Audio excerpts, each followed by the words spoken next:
Il y a un chant qui est en train de monter dans mon cœur. Papa Nicolas, est-ce que tu peux prendre la note mi, s'il vous plaît? Digne est ton nom, Jésus. Tu mérites la louange. Digne est ton nom. Jésus, Jésus. Tu mérites la louange. Digne est ton nom. Yeshua. Amashia, les lions de Juda, qui gardent ma vie. Yeshua, Amashia, les lions de Juda, qui gardent ma vie. Oh Yeshua, Yeshua, Amashia, les lions de Juda, qui gardent ma vie. Yeshua, Amashia, les lions de Juda, qui gardent ma vie. Merci beaucoup. Et sans plus tarder, nous arrivons à un très bon moment où nous allons écouter la parole de Dieu. J'aimerais inviter l'homme de Dieu de s'avancer à la chair et il va également prier pour le message. Bienvenue. Prions le Seigneur. Dieu notre Père, nous te bénissons pour ce moment que tu nous donnes d'écouter ta parole. Merci pour la présence de ma sœur et de mon frère à ces lieux. Merci pour la présence de tes serviteurs à ces lieux. Nous implorons ton Saint-Esprit à ces lieux pour que tu parles à ton peuple. C'est toi qui les as créés, c'est toi qui as la vie de chacun entre tes mains.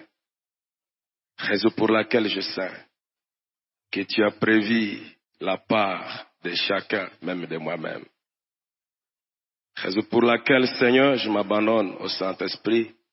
Je crois au Saint-Esprit parmi nous. Et je crois, Seigneur, que tu vas nous parler du début jusqu'à la fin. Au nom de Jésus-Christ. Amen. Nous bénissons l'Éternel qui nous fait cette grâce de nous tenir devant vous, mais aussi nous disons merci au consistoire avec le révérend pasteur, au comité du MGC qui a accepté que nous puissions nous tenir devant vous. Mais je dis aussi merci à mon épouse qui avance toujours très bien avec moi dans mon ministère et qui a trouvé un moment de prier pour moi et qui trouve toujours ce temps chaque jour.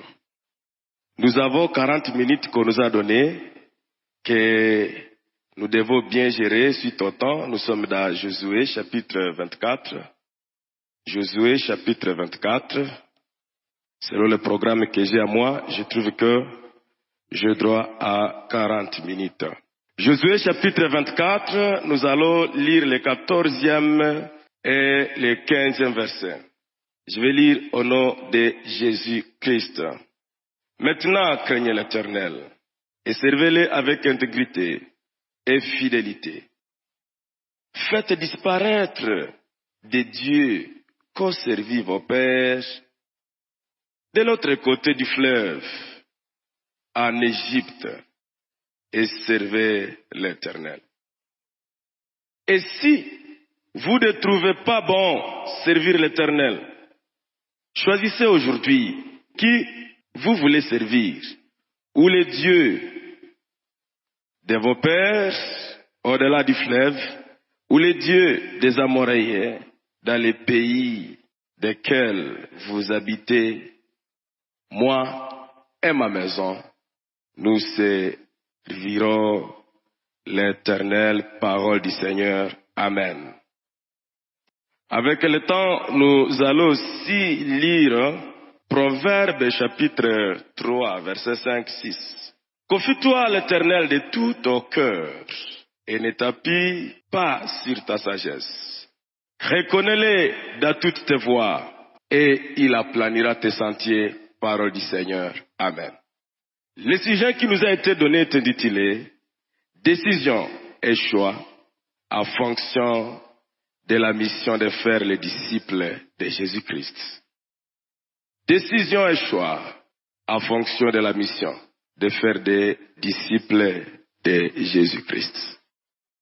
Pourquoi le comité de la jeunesse a voulu qu'on parle de ce sujet? Vous savez, nous avons une mission générale que Dieu nous a donnée. C'est celle qu'on trouve dans Matthieu chapitre 28 et dire « Allez et faites des nations des disciples. Baptisez-les au nom du Père, du Fils et du Saint-Esprit. Enseignez-leur tout ce que je vous ai prescrit. » Nous avons pris ce sujet parce qu'il y a aussi nombreuses personnes qui font des décisions sans réfléchir. Et ceux qui réfléchissent sont peut-être limités. Et directement, on nous a donné ce texte. Et quand j'ai essayé de trouver le texte, j'ai trouvé que c'était un bon choix du texte qu'on nous a donné. Pourquoi on nous a donné ce texte dans Josué? Première des choses, ce livre de Josué que nous connaissons, c'est un livre qui a été écrit par un stratège militaire. Il a bien organisé la guerre pour la conquête de Canaan. C'est un serviteur de Dieu, mais stratège de la guerre. Et vous savez, aujourd'hui, nous avons besoin de stratèges dans tout domaine pour servir le Seigneur. Dans ton domaine, je ne sais pas si réellement, si on appelle les spécialistes, si tu peux être parmi les spécialistes dans ton domaine. Il y a des problèmes, il y a les gens qui ne sont pas spécialistes dans ceci ni dans cela. On se pose la question, qui est celui-ci réellement? Les thèmes qu'on développe dans ce livre de Josué, on développe le succès, la foi, la conduite, les chefs et la conquête. Et vous savez, lorsqu'on est jeune, on ne rêve que le succès. Qui parmi vous ne veut pas réussir dans sa vie? Personne. Tous ont besoin du succès. Tous ont besoin d'être appelés leaders. Tous ont besoin d'être appelés chefs. Personne d'entre les hommes peut vouloir être subalterne de l'autre. Nous échouons, mais nous avons besoin d'être appelés leaders. Dans ce dernier chapitre de Josué, là que nous avons lu, Josué avait un objectif de voir les Israélites venir au Seigneur. Les dieux d'Israël. Là, si vous lisez le verset 25, vous allez trouver cela. Lui, il attendait faire quelque chose. Josué. Aujourd'hui, nous avons des objectifs. Et notre objectif, c'est faire des disciples. Amener chaque jeune à se redécouvrir soi-même, devenir le disciple de Jésus-Christ et faire découvrir l'autre soi-même pour qu'il devienne aussi disciple de qui? De Jésus-Christ. Alors, j'ai trouvé que c'est un bon choix pour ce texte. Aussi, on m'a donné proverbe, mais je me dis, waouh, on me donne proverbe de quelqu'un qui a été bien connu dans la Bible. C'est lui qu'on appelle Salomon. La Bible dit que Salomon, c'était un homme par excellence qui était sage. Mais d'autres versions disent que c'était une personne qui était très intelligente. Dans d'autres versions, la sagesse, on la définit comme la connaissance, avoir les bons sens, savoir faire ce qu'on fait et le faire mieux. Dans d'autres versions, on parle de la bonne compréhension, des bons jugements, avoir la tolérance. Avoir la tolérance devant un sérieux problème ou devant la personne qui est agitée. Vous savez bien gérer cette personne. Vous la tolérez et vous l'orientez. Vous êtes sage. Et nous, notre prière est de voir une jeunesse qui est sage. Et cela m'a poussé à dire merci Seigneur, car tu m'as donné ces beaux textes. Alors ici, nous parlons de la décision et qui dérive du verbe décider. Et vous savez, décider, c'est résoudre après les examens. Tu as douté, mais quand tu examines, tu trouves non, que je prenne cette décision. Décider, c'est déterminer ce qu'on doit faire. Tu es devant un choix. Alors, il y a plusieurs choix. Maintenant, toi, tu dis, bon, moi, j'ai choisi ceci, je laisse ça. Là, tu décides. C'est qu'une personne qui n'est pas bien déterminé a aussi une difficulté de bien décider. J'ai suivi une personne qui a parlé de la décision. Il a dit décider. Le premier, il a dit que c'est définir les problèmes. Dans ma vie, la vie que je suis en train de mener, quel est mon problème? Et le E, il a dit que c'est explorer les alternatives. Le C, il a considéré les conséquences. Si je vais faire ça, qu'est-ce qui viendra après? Il a parlé de I, il a dit que c'est identifier ce que Dieu dit. Bon, de ce que je suis en train de vouloir faire, quelle est la part de Dieu? Et qu'est-ce que Dieu dit de ce que je voudrais faire? Le D, il a dit que c'est décider d'agir, et E, c'est évaluer les résultats. Et après, il faut que tu sois reconnaissant qui est le dernier R qu'il a donné là-bas. Alors le choix, qui est le verbe choisir, on choisit ce qu'on préfère, n'est-ce pas? Nous avons préféré entrer à Gomaville, c'était choix. C'est que la décision et les choix sortent du cœur de la personne, mais pas de Dieu. Toutes les décisions sortent du cœur de la personne. Il peut y avoir plusieurs solutions, mais ton cœur dira, voici la bonne décision. C'est toi qui le diras. Laisse-moi parler de quelques vérités autour de la décision et du choix. La décision de chacun dépend de ce qu'il est. Ça, c'est la première des choses. Toutes les décisions que tu prends dans la vie dépendent de toi. Ça veut dire, si je voudrais savoir qui tu es, je vais voir la décision que tu as prise devant un problème. Et je saurai, c'est comme ça que cette sœur est. Deuxième des choses, est que décider sa connaissance, c'est s'exposer à la déception toute sa vie. Décider sa connaissance, c'est s'exposer à la déception toute sa vie. Oui, dans les affaires de la foi, dans les affaires du choix de mariage, mon ami, tu te décides mal, tu t'exposes. Il y a des sœurs, même des frères, qui se décident pour la déception. Quelqu'un viendra te dire je t'aime, et toi tu dis oui, j'accepte. Sa connaissance, et tu prépares toi-même la déception. Après ça, tu viens, pasteur, prie pour moi, ça me fait mal. Ça te fait mal. Depuis quand? Le problème que tu avais, c'est le jour-là que tu t'es décidé. Sa connaissance, tout ce que nous sommes aujourd'hui, c'est le résultat de notre choix et de notre décision d'hier. Et tout ce que tu seras, ma sœur, demain, c'est le choix et le résultat de ta décision d'aujourd'hui. Alléluia. Il ne faut pas dire, vraiment je ne sais pas ce que Dieu veut de moi. Il me blesse vraiment. Est-ce qu'il te blesse ou c'est toi qui t'es mal décidé hier? Qui sème le vent récolte quoi? Ah oui, la décision c'est la semence que tu dois toujours récolter, tu veux ou tu ne le veux pas. Les décisions que prennent les hommes, cette vérité je voudrais répéter mieux.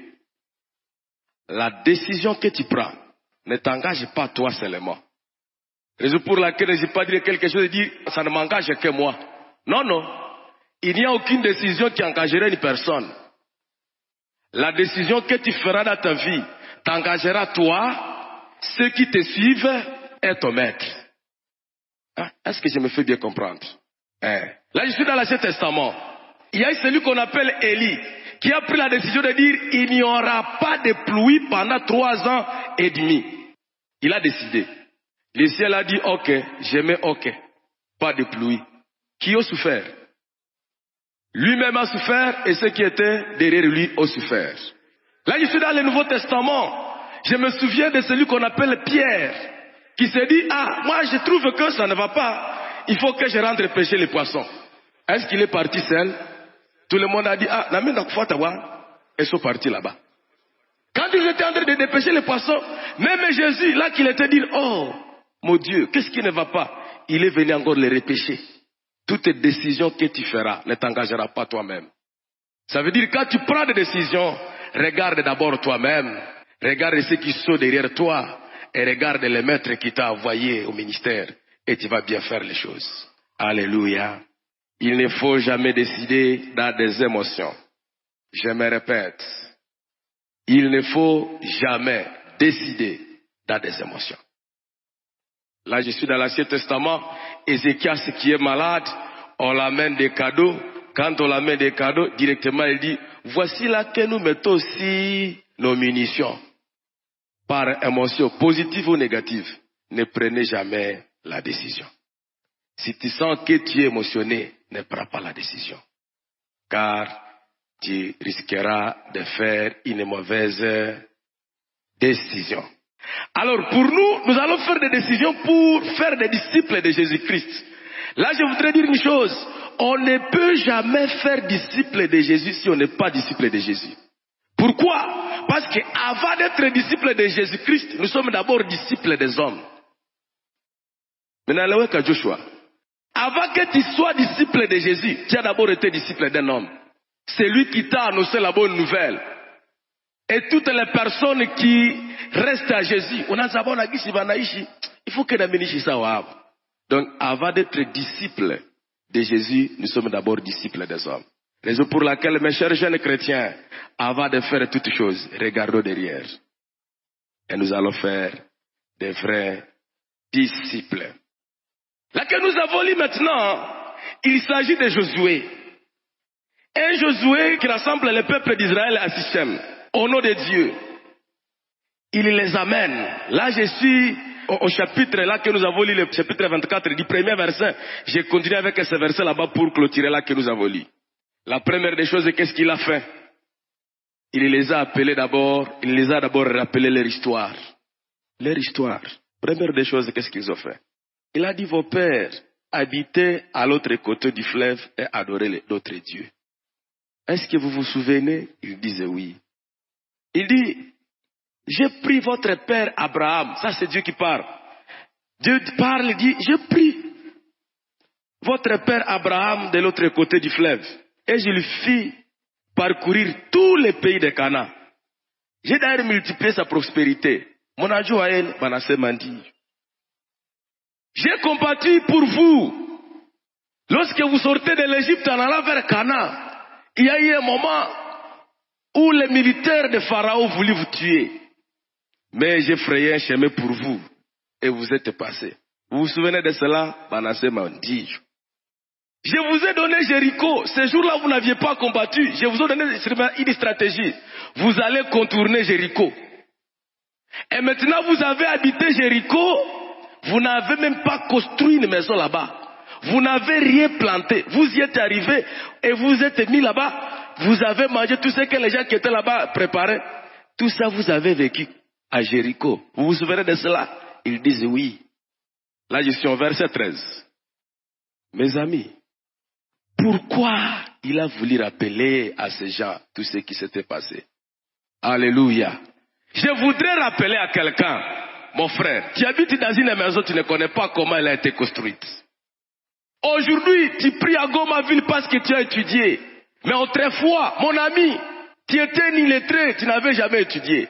Tu es là, aujourd'hui, tu crois à Jésus, mais autrefois, tu étais païen.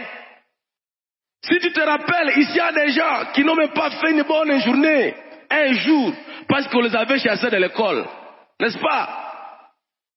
Mais le problème de l'homme, lorsque tu viens de passer à l'autre côté du fleuve, tu oublies que tu as été quelque part. Et tu commences à voir les autres s'ils ne sont même pas intelligents. Mon ami, si vous avez l'idée qui pense que lui est très fort, surestimation, vous avez un sérieux problème. Il croira que tout le monde vit la même vie. Mes amis, la vie n'est pas monotone. Et la vie ne se ressemblerait jamais. Si vous trouvez une maman dans une maison qui se sous-estime aussi, c'est un sérieux problème.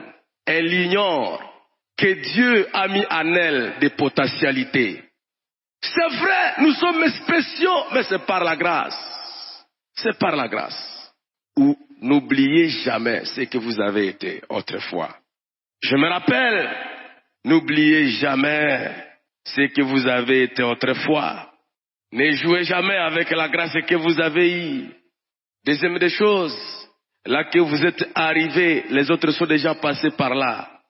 Et il y a ceux qui viennent là-bas, mais ils n'ont jamais trahi le Seigneur. Il ne faut jamais trahir le Seigneur. Et croire que celui qui est encore plus faible ne sera pas fort aussi. Il sera fort un jour. Alléluia. Un ami m'avait dit, si tu ne veux pas vivre des surprises dans la vie, il faut reconnaître que les capacités que tu as, l'autre peut les avoir 2 fois plus que toi. Seulement, il n'a pas encore découvert qui il est pour les faire. Alléluia. Ah, je ne sais pas s'il y a quelqu'un qui m'écoute bien. Alors, qu'est-ce qu'il a fait maintenant là que nous avons lu? Maintenant, Josué a dit, maintenant, je vous donne un commandement, craignez l'Éternel. Dites à celui qui est à ton côté, crains l'Éternel. Dans toutes choses que tu feras, si tu vas craindre l'Éternel, tu réussiras toute ta vie. Servez-le avec intégrité et fidélité. Est-ce que tu es fidèle et intègre, mon frère? Il a dit, faites disparaître les dieux de vos pères et servez l'Éternel.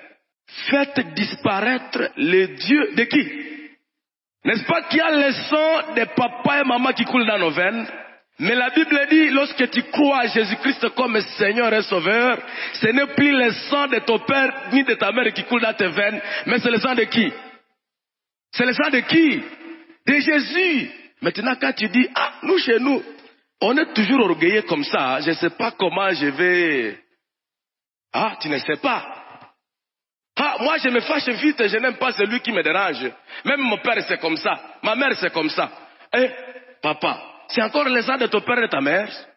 Ah, nous chez nous c'est comme ça. Ah, ici on n'est pas chez quelqu'un, on est chez celui qui nous a créés. Maintenant le sang qui coule dans nos veines, c'est le sang de Jésus-Christ. Si nous ne pouvons pas parvenir à nous ressembler et nous rassembler chaque jour autour de la croix, c'est que alors le sang de Jésus n'a rien fait. Comment dans une même chorale on peut avoir des ennemis, le sang de Jésus? Mon frère, tu dois prier que le Seigneur te donne cette grâce, mais que aussi toi-même tu joues à ton caractère. Parce que le caractère n'est pas l'affaire spirituelle, dire qu'on va prier pour ça. Il y a d'autres choses là qui demandent juste la détermination et dire je ne ferai plus encore ceci. Tu te fâches vite, ok. Comme je me fâche vite, Dieu aide-moi, mais moi-même, que tu me donnes cette sagesse. Quand ça ne va pas, moi aussi, je ne veux plus chaque fois me fâcher. Ça ne demande pas la prière, mon ami. Toi qui es orgueilleux, tu ne salues même pas les autres. On te pose la question, on te demande qu'est-ce qui ne va pas, tu ne sais pas toi-même. Mais c'est la décision. Salut tout et chacun. Est-ce que ça demande une prière? Ça demande une prière, ça. Toi, tu ne donnes pas. Quelqu'un peut partir à pied d'ici à Majengo. J'ai constaté qu'il y a beaucoup de personnes de Majengo, de SSLK. Quand j'ai vu les statistiques, je me suis dit, mon Dieu, mon roi. J'ai pensé que tout le monde est de la vie. J'ai trouvé seulement 7% ici à Birere. Donc tout le monde vient de très loin. Mon ami, l'égoïsme ne demande pas la prière pour que tu commences aussi à être généré et donné. Ça ne demande pas la prière. Discipline-toi et les choses iront de soi. Choisis aujourd'hui. La deuxième des choses, il a dit, mes amis, je vous dis, choisissez. Si vous allez servir l'Éternel, ou si vous allez servir vos dieux. Hein? Choisis aujourd'hui.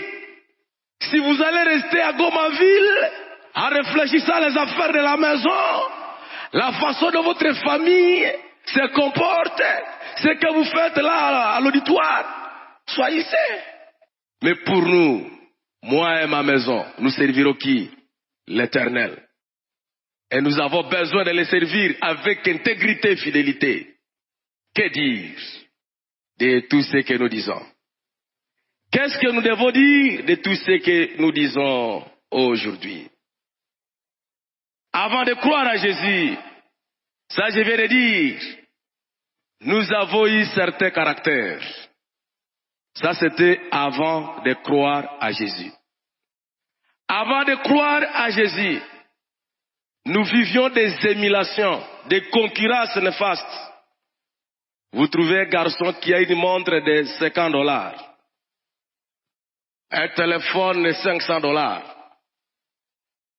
Il a une veste de $100 par exemple.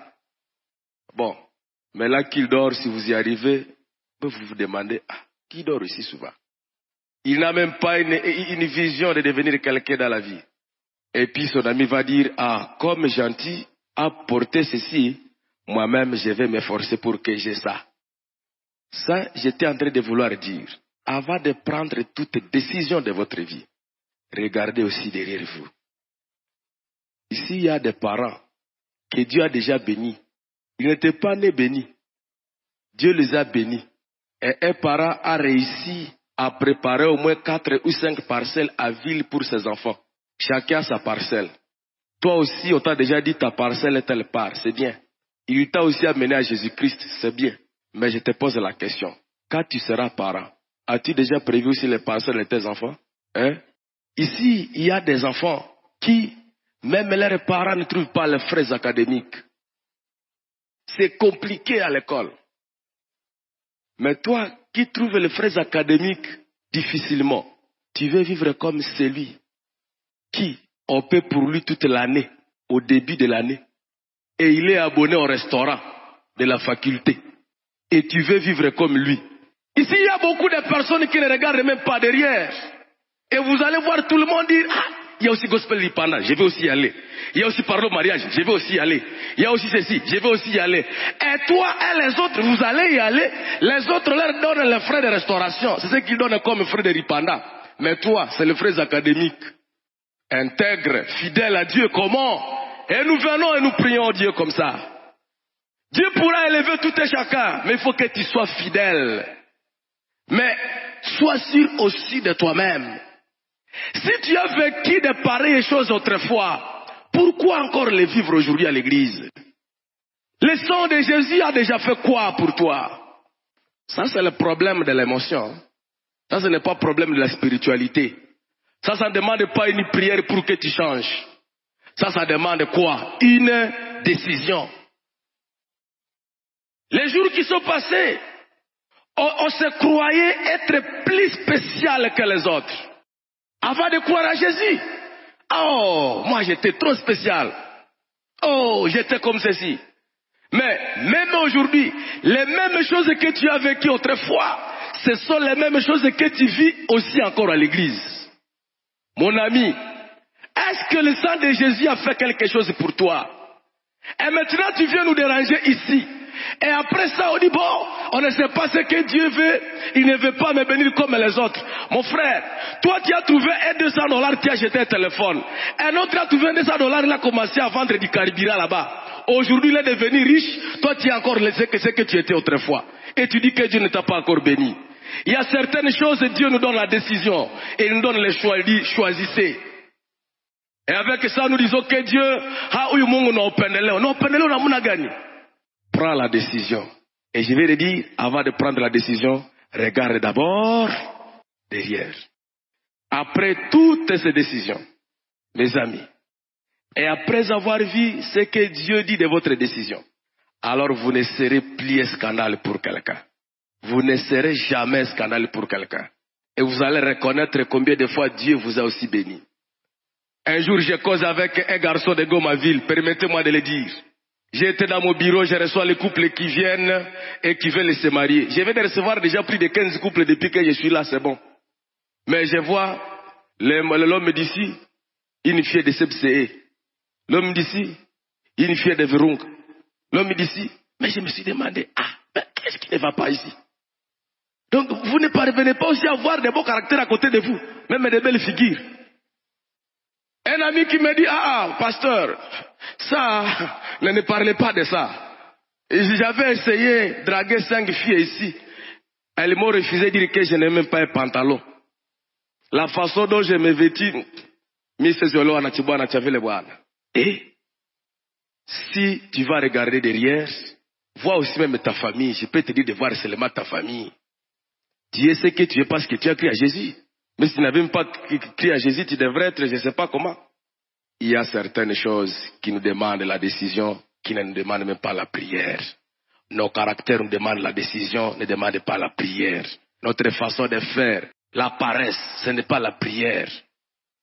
Enfin, je voudrais dire, avant de faire la décision, et je l'ai déjà dit, Comme ça a été dit dans Colossiens chapitre 3 verset 23, la Bible dit, tout ce que vous faites, faites-le comme pour le Seigneur. Dans toutes les décisions que tu prendras, tu vois, qu'est-ce que Dieu dit de cette décision?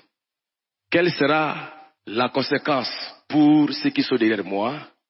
Et maintenant, tu vas prendre cette décision. Si tu vas pétrir la pâte comme pour le Seigneur, tout ce que tu vas faire comme pour le Seigneur, tu feras de bonnes décisions toute ta vie et tu ne regretteras jamais croire à Jésus. Que le Seigneur nous bénisse abondamment.